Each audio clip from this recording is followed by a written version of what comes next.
Hello, my name is Troublemaker, and now that I'm in the Masters League, it's time to look at how to actually play the game. So our guinea pig Terran will be caught, and as always, I am Troublemaker, the Red Terran. This guy is Masters caught. Pretty severe difference here in EPM. He's doing a pretty high amount of spamming here, and he will keep his going for the majority of the game.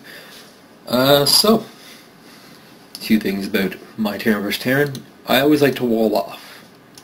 So I rally an SCP, the 9th one here, and once he gets there, boom, 100 minerals gone. Okay. I mark this guy as 1, and the first thing I do is I send him off on a quest. The goal here is to delay his barracks by a set amount.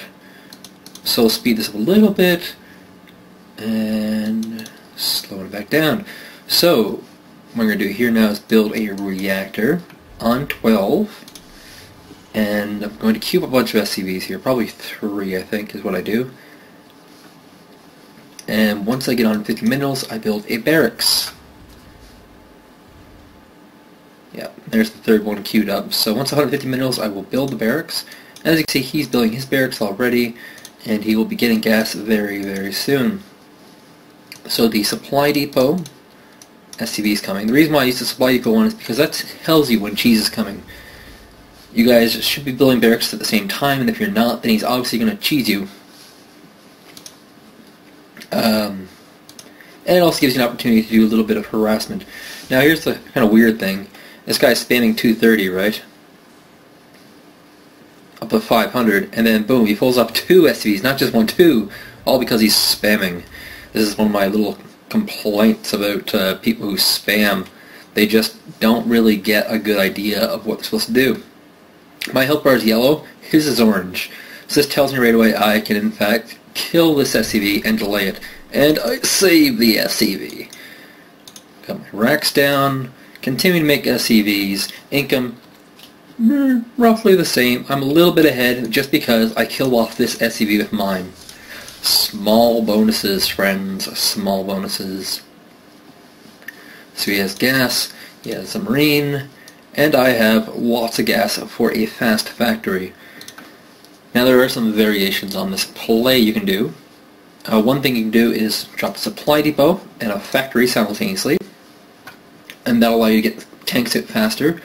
Or you can do factory with an orbital, which will be slightly slower because of supply block, but it'll give you higher income.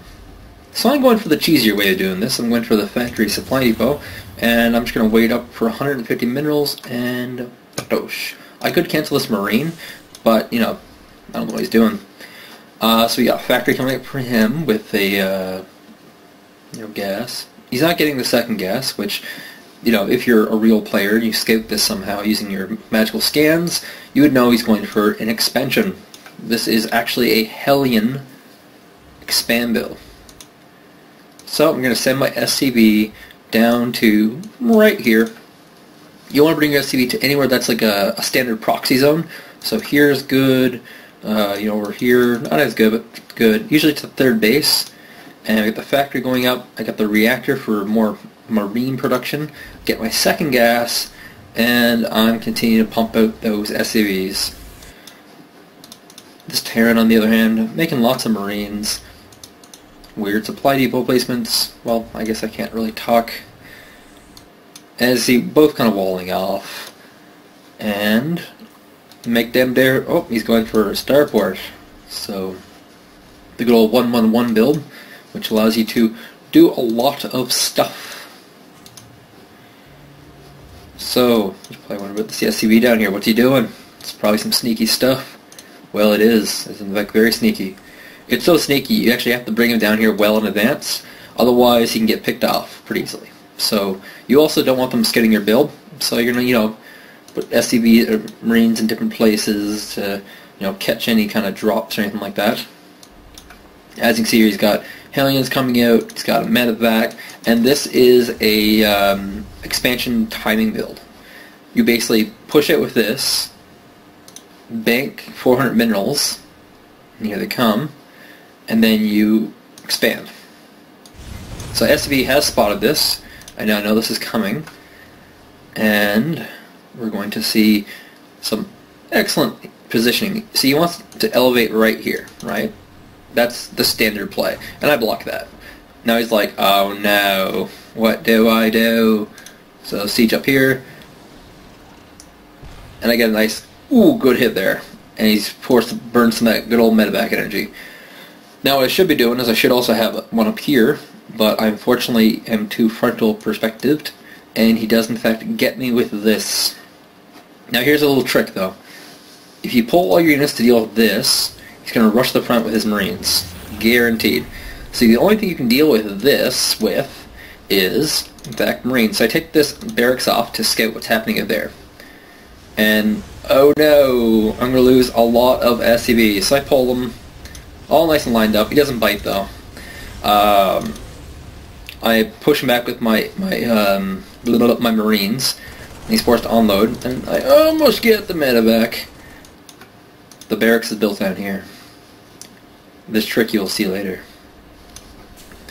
So I've warded him off for now, and he's realistically forced to run away. He has no choice. He really doesn't have anything to deal with what I have. He doesn't have a good push timing, but I do. So what we're going to do here with this barracks is we're going to float it up and use it as vision. Now he does have a starport, which means he can build a Viking and ward it off and beat me pretty easily. But to deal with that, you lay down an engineering bay and get turrets. I've left one tank behind just to deal with any kind of harassment which is coming, and I basically kind of let this come. I have no shame. Tank's in a decent position. You can see here, anything that gets into a range of him will get smoshed. So they only have a very minute angle they can hit from.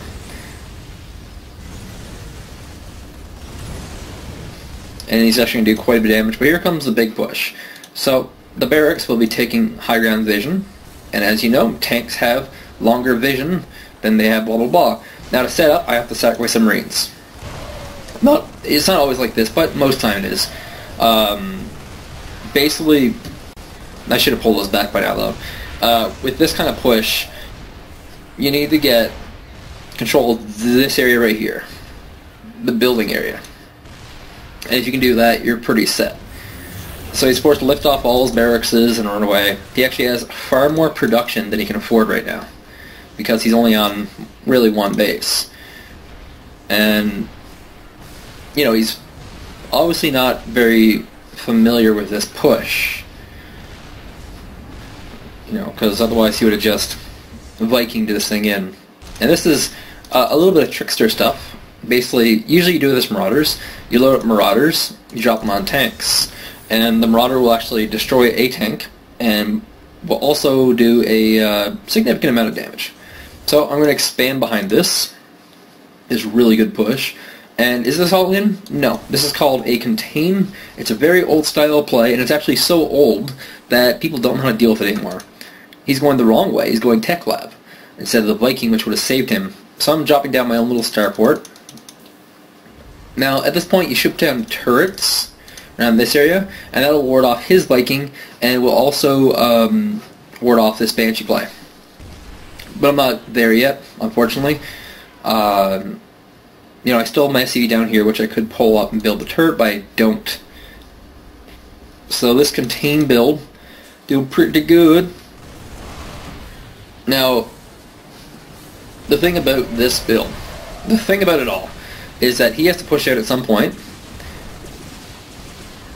and he's trying to whittle me down with his Banshee. He's doing quite well. You know, that's a 2-kill Banshee, with some of those being tanks.